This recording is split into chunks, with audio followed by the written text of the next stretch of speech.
Hello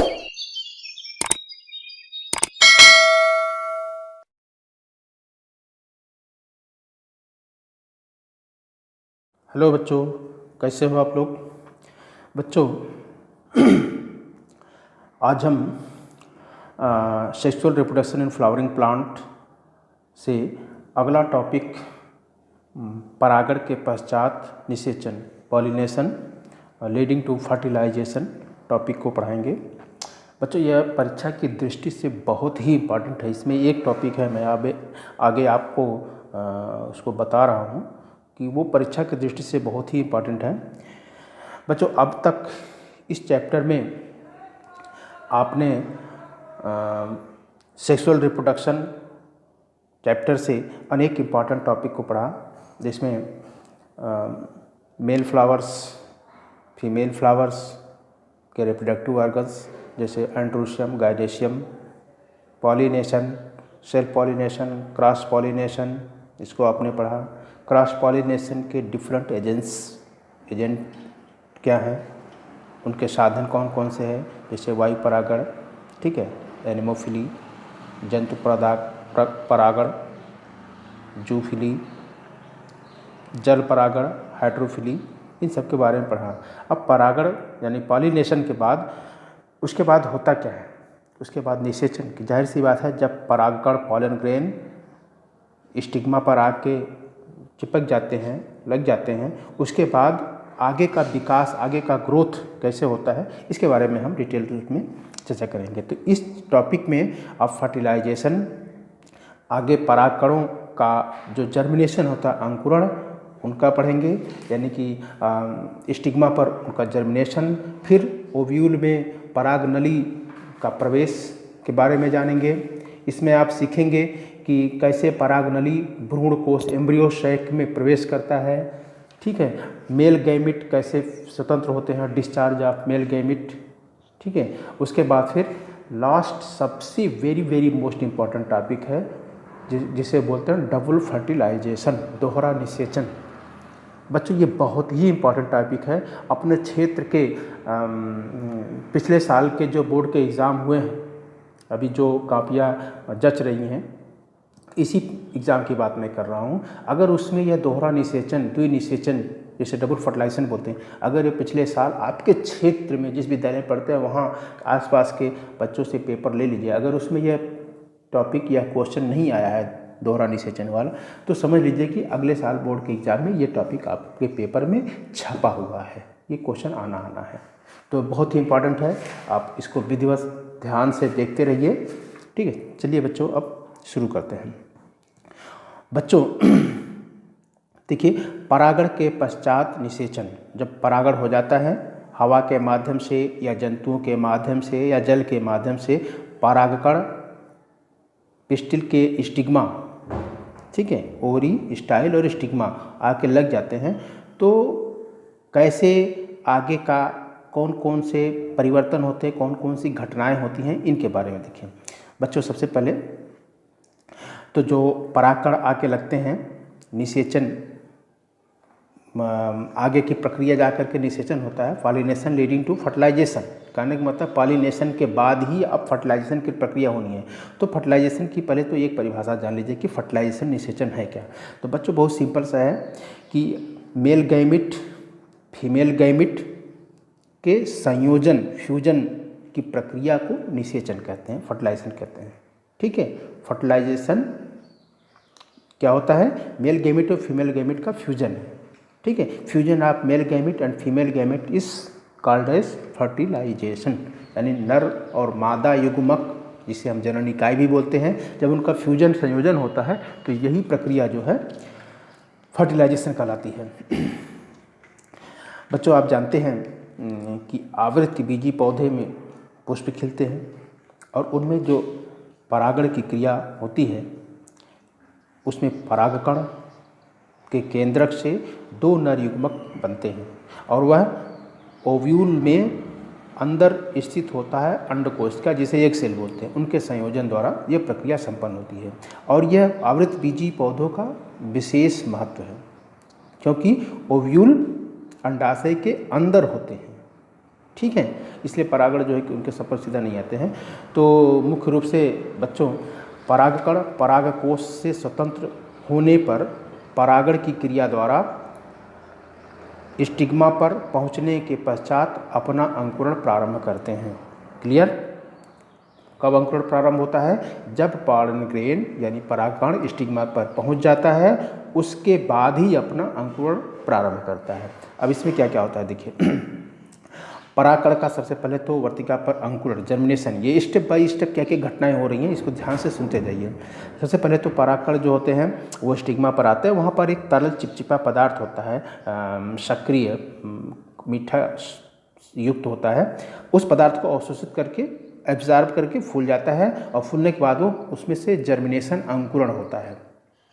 ठीक है, जब फूल जाएगा अंकुरित होगा तो जानते हैं कि परागकण का बाहरी जो आवरण है वो एक्साइन कहलाता है, आंतरिक आवरण इंटाइन।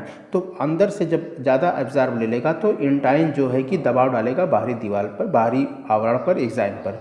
तो इसी बाहरी आवरण एक्साइन में जहाँ जनन छिद्र होते हैं, जननपोर होते हैं, उसी रास्ते से एक नलिका के रूप में इंटाइन बाहर निकलता है, साथ साथ पूरे साइटोप्लाज्म न्यूक्लियस को लेते हुए। तो इसी को हम पराग नली बोलते हैं। जनन जो एंटाइन अंतःचोल है, अंतः आवरण है, वो जनन छिद्र से बाहर निकलता है एक नलिका के रूप में, एक ट्यूब के रूप में बाहर निकलता है, जिसे हम पराग नली कहते हैं। ठीक है।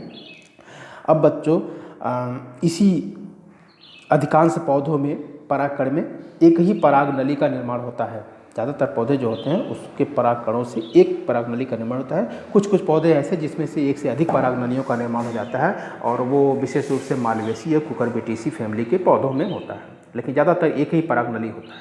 तो हम एक ही पराग नली को लेकर के चलते हैं। तो जैसे ही जब परागकोश से पॉलन ग्रेन यानी कि एंथर से पॉलन ग्रेन बाहर निकलता है, पॉलिनेशन के समय जब प्रस्फुटन होता है, एंथर परागकोश जब फटता है, तो उस समय जब पॉलन ग्रेन रिलीज होता है, मुक्त होता है, तो उसमें 2 सेल ऑलरेडी बन जाते हैं, यानी कि 2 सेलड स्टेज में ही पॉलन ग्रेन रिलीज होते हैं 60% पौधों में। 40% पौधों में 3 अवस्था यानी 3 कोष की अवस्था हो जाती है। तो 60% में 2 कोशिका अवस्था होती है, जिसमें एक बड़ी सी कोशिका होती है जिसे हम बोलते हैं वेजिटेटिव सेल, या इसी को हम ट्यूब सेल बोलते हैं। ठीक है, हिंदी में वर्धी कोशिका। और एक छोटी सी जनन कोशिका जिसे जनरेटिव सेल बोलते हैं, वह होती है। अब स्टिग्मा पर से नीचे होता है स्टाइल, किसी में स्टाइल लंबी होती है, किसी में छोटी होती है। उसके लंबाई के अनुसार जो पॉलन ट्यूब है आगे परागनली, वो आगे बढ़ती रहती है, बढ़ते बढ़ते वो आगे पहुंचती है ओव्यूल तक। ठीक है, अब ओव्यूल के पास में छिद्र होता है जिसे हम माइक्रोपाइल बोलते हैं, और उस माइक्रोपाइल के थ्रू वो अंदर प्रवेश करता है। ठीक है, तो परागनली भी इसी तरह से कई आकार के होते हैं। यहाँ पर देख लीजिए, मतलब कई प्रकार के होते हैं, तो वो बहुत इम्पॉर्टेंट नहीं है। जैसे देखिए यहाँ पे ये ओपन स्टाइल का होता है, खुली वर्तिका जो एकदम खाली खोखली होती है, और उसी के अंदर से पालन जो ट्यूब होता है परागनली, वो अंदर आगे सीधा बढ़ता रहता है, पापावेरेसिम होता है। और कुछ स्टाइल जो होती है वो बंद, आधी बंद होती है, आधी खुली होती है, कैक्टेसी कुल के पौधों में। और कुछ में पूरा क्लोज्ड होता है, जैसे धतूरा कपास में पूरा सॉलिड होता है, ठोस होता है, और कोशिका के अंदर जो इंटरसेलुलर स्पेस है उसके बीच से होते हुए पॉलन ट्यूब आगे बढ़ती रहती है। तो ये बहुत इंपॉर्टेंट नहीं है, बस खाली जानते रहिए। हम आपको फिगर के माध्यम से समझाते हैं। ये देखिए, आप थोड़ा सा ध्यान दीजिएगा कि यहाँ पर ये पूरा का पूरा ये क्या है, स्टिग्मा। ठीक, ये हो गया एंथर जिसे हम बोलते हैं परागकोश, ये है परागकोश एंथर। ठीक, अब इसके बाद देखिए यहाँ से देख रहे हैं परागकण आ रहे हैं स्टिग्मा पर, ये परागकण, बहुत सारे परागकण स्टिग्मा पर गिर रहे हैं, आपने ध्यान से देखा।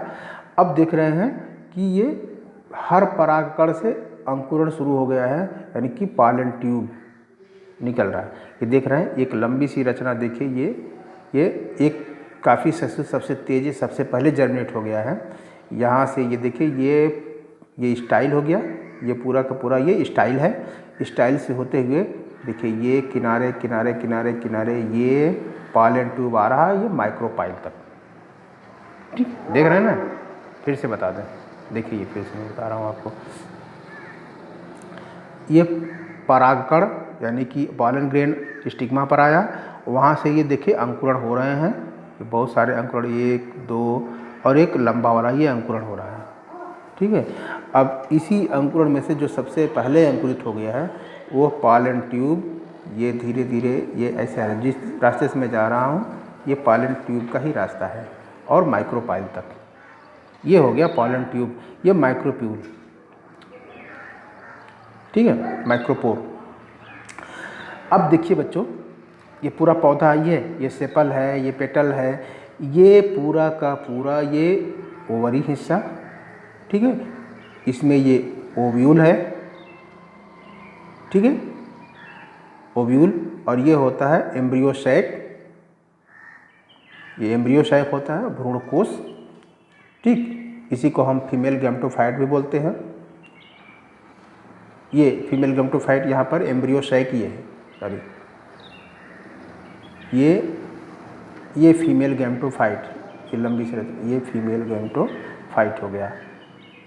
ठीक है, ये पूरा का पूरा जो है पूरा ओव्यूल है, ये जो बाद में चल कर के बीज बनता है। और ये पूरी ओवरी जो है ये पूरा फल बन जाता है, यही फल बनता है, ये पूरा फल बनता है और ये पूरा बन जाता है बीज। अरे बीज, ठीक है, ये पूरा बीज बनता है और ये हो गया फल। अब आगे चलिए चलते हैं। अब परागनली के देखा आपने कैसे आगे बढ़ते हुए बीजांड में प्रवेश कर रही है, entry of pollen tube into ovule.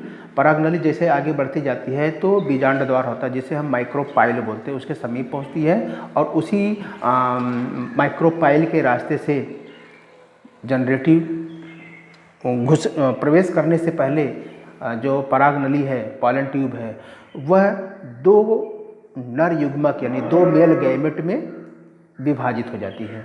यानी कि जनरेटिव सेल वहाँ से 2 सेलेड स्टेज में पॉलन ग्रेन रिलीज होता है। एक होता है वेजिटेटिव सेल, जिसे हम ट्यूब सेल भी बोलते हैं, वो ट्यूब सेल परागनली ही है।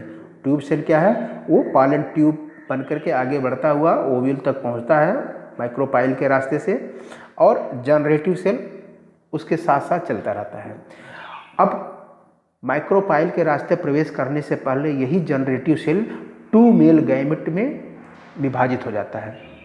2 मेल गैमेट, 2 नर युग्मक बन जाते हैं। अब परागनली यानी कि पॉलन ट्यूब बीजांड द्वार के रास्ते से प्रवेश कर जाती है।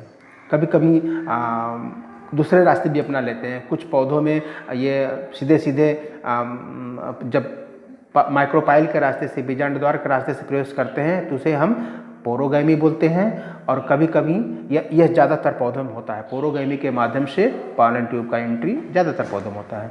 कुछ पौधों में यह चैलेजा के माध्यम से एंट्री करता है, चैलेजा के रास्ते से, जिसे हम चैलेजोगैमी बोलते हैं। ये विशेष रूप से कुछ पौधे में, विशेष रूप से कैजुराइना पौधों में होता है। और कुछ पौधे जो कुकुरबिटेसी में विशेष रूप से मीजोगैमी, किसी भी इंटेगुमेंट के रास्ते से ये इंटेगुमेंट को तोड़ कर एंट्री कर जाता है। तो ये बहुत इंपॉर्टेंट नहीं है, बस इतना जानते रहिए कि पॉलन ट्यूब माइक्रोपाइल के रास्ते से एंट्री करता है। अब बच्चों देखो, परागनली का अब भ्रूण कोश एम्ब्रियो सैक में कैसे प्रवेश होता है। ठीक है, एम्ब्रियो सैक।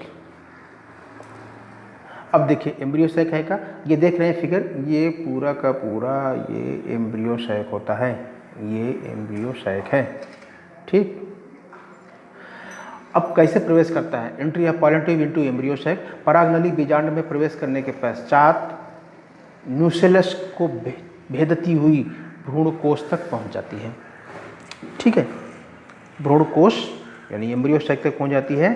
अब इस पॉलन ट्यूब का जो अंतिम सिरा होता है, अंतिम सिरा वो एग एपरेटस, आप जानते हैं बच्चों कि एग एपरेटस जो बनता है 3 कोशिकाओं का बना होता है, बीच में एग होता है, किनारे किनारे 2 सहायक कोशिका जिसे हम सिनर्जिड बोलते हैं। ये इस तरह से देखिए, इस तरह से देखिए, ये मान लीजिए कि ये हो गया एम्ब्रियो सैक, ठीक है, बीच में ये हो गया एग सेल, किनारे किनारे ये सिनर्जिड हो गया, एक सिनर्जिड इधर एक सिनर्जिड इधर, ठीक है। ये मान लीजिए कि यहाँ पर ये माइक्रोपैलिक रास्ता है। तो जो पॉलन ट्यूब आएगा यहाँ से इसे लेकर, ऐसे पॉलन ट्यूब आएगा, सिनर्जिड सेल यानी सहायक कोशिका और एग के बीचों बीच से किसी से रास्ता बनाता है।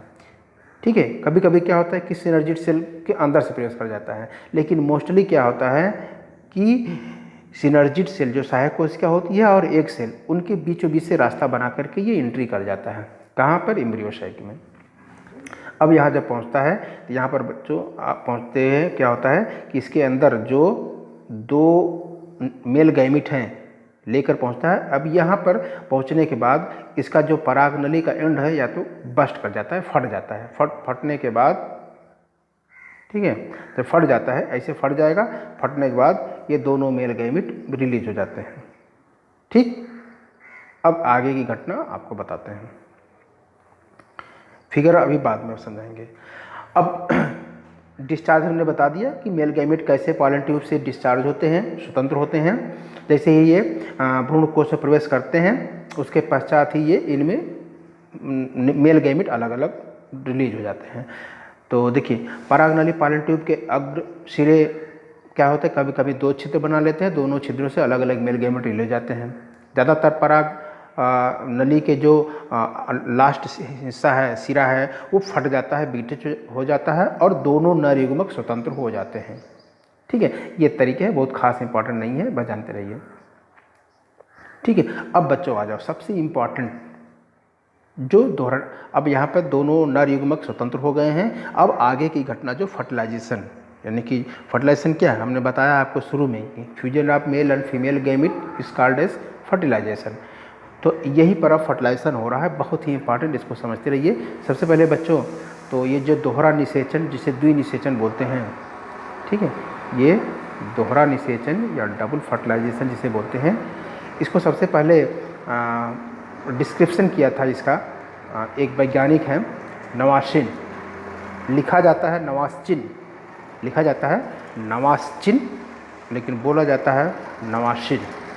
ठीक है, तो इन्होंने सबसे पहले इस घटना को, दोहरा निषेचन डबल फर्टिलाइजेशन को वर्णन किया था। और बच्चों, ये आवृत्तिबीजी पौधों यानी एंजियोस्पर्मी प्लांट का प्रमुख विशेषता है, वेरी मोस्ट इम्पॉर्टेंट कैरेक्टरिस्टिक ये फीचर है आवृत्तिबीजी पौधों का। तो इसमें होता क्या है, देखिए कैसे दोहरा निषेचन होता है, इसको आप एक बार थ्योरेटिकली समझिए, उसका फिगर के माध्यम से हम आपको समझाते हैं। बच्चों, भ्रूण कोश में स्वतंत्र होने के पश्चात जब एक युग्मक, नर युग्मक मादा युग्मक यानी फीमेल गैमिट से मेल गैमिट जैसे ही स्वतंत्र हो जाते हैं, तो मेल गैमिट फीमेल गैमिट से संयोजन यानी कि फ्यूजन करके जाइगोट बना लेता है। इसी घटना को फर्टिलाइजेशन या एक तरह से यही ट्रू फर्टिलाइजेशन है, सत्य निषेचन होता है। जब मेल गैमिट एग सेल को फ्यूज करेगा, that is true fertilisation. Okay, clear. अब फर्टिलाइजेशन हो जाता है तो इसे हम युग्मनज या जाइगोट बोलते हैं। पहले वो हैप्लॉइड होता है, ये जानते ही हो कि अर्धसूत्री विभाजन के बाद मेल गैमिट बनता है, मेल गैमिट बनता है। ठीक है, ये मेल गैमिट फीमेल गैमिट वास्तव में अर्धसूत्री विभाजन तो मेगास्पोर मदर सेल में अर्धसूत्री विभाजन के बाद ही बना ही था, ये हम आपको पढ़ा चुके हैं। तो ये जो मेल गैमिट, 2 मेल गैमिट बने हैं पॉलन ट्यूब में, ये मेल गैमिट बनने के बाद जब एम्ब्रियो साइक में प्रवेश करते हैं तो उसका एक मेल गैमिट सबसे पहले एग सेल को फ्यूज कर देगा, फीमेल गैमिट एग सेल को फ्यूज कर देगा। मतलब पहली घटना ये है एंट्री करने के बाद कि फर्स्ट मेल गैमिट यानी दोनों मेल गैमिट में से एक मेल गैमिट सबसे पहले एग सेल को फ्यूज करेगा, उसे संयोजित हो जाएगा, और इसी को बोलते हैं ट्रू फर्टिलाइजेशन या इसी को सिनगैमी भी बोलते हैं। दोनों केंद्रकों का मिलना, दैट इज संयुग्मन या इंग्लिश में सिनगैमी कहते हैं। यही ट्रू फर्टिलाइजेशन है। यह दोनों हैप्लॉइड थे, अब दो केंद्रक मिलकर के डिप्लॉयड हो गए, द्विगुणित, यानी कि युग्मनज जाइगोट जो होता है वो द्विगुणित डिप्लॉयड होता है। अब बच्चों, अब दूसरा जो मेल गैमिट है, सेकंड मेल गैमिट, दूसरा नर युग्मक, ये क्या करता है कि आगे बढ़ कर के जो एम्ब्रियो सैक के बीचों बीच दो सेकेंडरी न्यूक्लियस है, द्वितीय केंद्रक, वो डिप्लॉयड होता है। वो कैसे डिप्लॉयड होता है हम आपको बताते हैं, क्योंकि वो पहले हमने बताया था कि पूरे 8 केंद्रक का ये एम्ब्रियो सैक ओव्यूल होता है। 8 केंद्रक में 3 केंद्रक एग एपरेटस बनाते हैं, जिसमें 2 सिनर्जिड और एक सेल और 3 एंटीपोडल सेल होते हैं। 2 केंद्रक बीच में आ जाते हैं, वो अलग अलग रहते हैं, कुछ देर तक आसपास रहते हैं। बाद में क्या होता है कि दोनों केंद्रक आपस में ही फ्यूज करके डिप्लॉयड बन जाते हैं, 2n हो जाते हैं। तो ऑलरेडी 2n रहता है, इसी 2n सेकेंडरी न्यूक्लियस से जो दूसरा मेल गैमेट है आकर के इससे फ्यूज कर जाता है, ठीक है। तब ये हो जाता है 3n, यानी कि ट्रिप्लॉयड। समझ गए ना, ये हो गया ट्रिप्लॉयड केंद्रक बना लेता है, जिसे हम प्राथमिक भ्रूणकोश या प्राइमरी एंडोस्पर्म न्यूक्लियस कहते हैं। इस क्रिया को ही ट्रिपल फ्यूजन कहते हैं, ठीक है। ट्रिपल फ्यूजन इसी को कहते हैं, यानी कि पूरी घटना, यह दोहरा निषेचन, double fertilisation but triple fusion. समझ रहे हो ना, double fertilisation but triple fusion. Triple fusion कैसे और डबल फर्टिलाइजेशन कैसे, एक बार फिर समझिए। जैसे ही 2 मेल गैमिट एम्ब्रियो सैक में रिलीज होते हैं, तो पहला फ्यूजन जो ट्रू फर्टिलाइजेशन होता है वो मेल गैमिट और एग सेल से फ्यूजन हो जाता है, दैट इज फर्स्ट फ्यूजन, ठीक है। फर्स्ट फ्यूजन और फर्स्ट फर्टिलाइजेशन। दूसरा फर्टिलाइजेशन कहाँ होता है, सेकेंडरी न्यूक्लियस से दूसरा फर्टिलाइजेशन हो जाता है। लेकिन दूसरा फर्टिलाइजेशन होने के पहले एक फ्यूजन ऑलरेडी हो चुका रहता है। कहाँ हो चुका रहता है, दोनों सेकेंडरी न्यूक्लियस जो हैं, जो पोलर न्यूक्लियाई हैं, मध्य में रहते हैं, वो पहले फ्यूज किए रहते हैं, वो ऑलरेडी पहले फ्यूज किए रहते हैं। तो फर्स्ट फ्यूजन तो वही है, फर्स्ट फ्यूजन वही है, ठीक है। जो दूसरा फ्यूजन होता है फर्स्ट मेल गैमिट और एग सेल से, first male gamete egg cell से, ये जो है कि सेकेंड फ्यूजन या इसी को ट्रू फर्टिलाइजेशन बोलते हैं, फर्टिलाइजेशन सेकेंड फ्यूजन। और थर्ड फ्यूजन जो होता है दूसरा मेल गैमिट इस सेकेंडरी न्यूक्लियस जो अब डिप्लॉयड हो चुका रहता है इससे होता है, तो ये हो जाता है ट्रिपल फ्यूजन। तो बच्चों समझ गए, double fertilisation but triple fusion. Double fertilisation इसलिए कि एग सेल से मेल गैमिट का फ्यूजन होता है, एक फर्टिलाइजेशन वो कहा जाएगा। दूसरा मेल गैमिट इस polar nuclei, secondary polar nuclei से फ्यूजन करता है, तो ये भी फर्टिलाइजेशन है, क्योंकि जो ये पूरा फीमेल पार्ट होता है, मेल गैमिट और फीमेल गैमिट से जब फ्यूजन होगा तब वो फर्टिलाइजेशन कहा जाएगा। तो आप समझ गए हैं, एक फर्टिलाइजेशन एक सेल के साथ में मेल गैमिट से और दूसरा मेल गैमिट इस सेकेंडरी न्यूक्लियस से, तो 2 बार फर्टिलाइजेशन हुआ, डबल फर्टिलाइजेशन और ट्रिपल फ्यूजन। एक फर्टिलाइजेशन हो ही गया मेल टू फीमेल गैमिट, एक male gamete to secondary nucleus, और चूंकि सेकेंडरी न्यूक्लियस एक फ्यूजन ऑलरेडी किए रहता है, तो इस तरह से ट्रिपल फ्यूजन। तो ये प्राइमरी एंडोस्पर्म न्यूक्लियस है जो कि ट्रिप्लॉयड होता है। इस प्रकार दोनों ही युग्मक निषेचन में भाग लेते हैं, अर्थात निषेचन 2 बार होता है। इसे ही डबल फर्टिलाइजेशन या द्विनिषेचन या दोहरा निषेचन कहते हैं। द्विनिषेचन में सिनगैमी और ट्रिपल फ्यूजन दोनों आते हैं, ठीक है। सिनगैमी के कारण से क्या बनता है, जाइगोट बनता है, और जाइगोट, वही जाइगोट बाद में भ्रूण का निर्माण करता है, और जो ट्रिपल फ्यूजन हुआ रहता है उससे ट्रिप्लॉयड प्राथमिक भ्रूण कोश केंद्रक, ट्रिप्लॉयड न्यूक्लियस बनता है।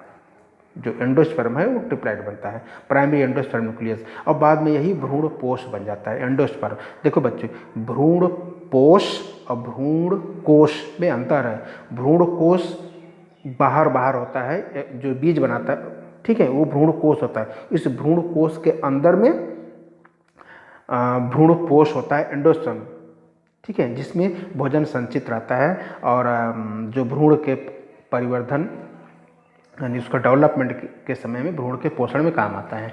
यहाँ पर एक बार फिर समझ लीजिए थोड़ा सा शार्ट में, जैसे निषेचन के पश्चात सिनर्जिड, यानी कि जो सिनर्जिड होते हैं और एंटीपोडल सेल धीरे धीरे डीजनरेट होने लगते हैं, नष्ट होने लगते हैं। ट्रू फर्टिलाइजेशन होता है, यानी syngamy, male gamete to female gamete, इसमें क्या क्या होते हैं, मेल गैमिट और फीमेल गैमिट का फ्यूजन होता है, जायगोट बनता है। ट्रिपल फ्यूजन क्या है, इसमें second male gamete, triple fusion में second male gamete, secondary nucleus diploid होता है और ये बना लेता है ट्रिप्लॉयड एंडोस्पर्म। ठीक है, तो डबल फर्टिलाइजेशन क्या हो जाएगा, डबल फर्टिलाइजेशन बराबर ट्रिपल फ्यूजन और ट्रिपल फ्यूजन। बात समझ में आ गया, डबल फर्टिलाइजेशन ये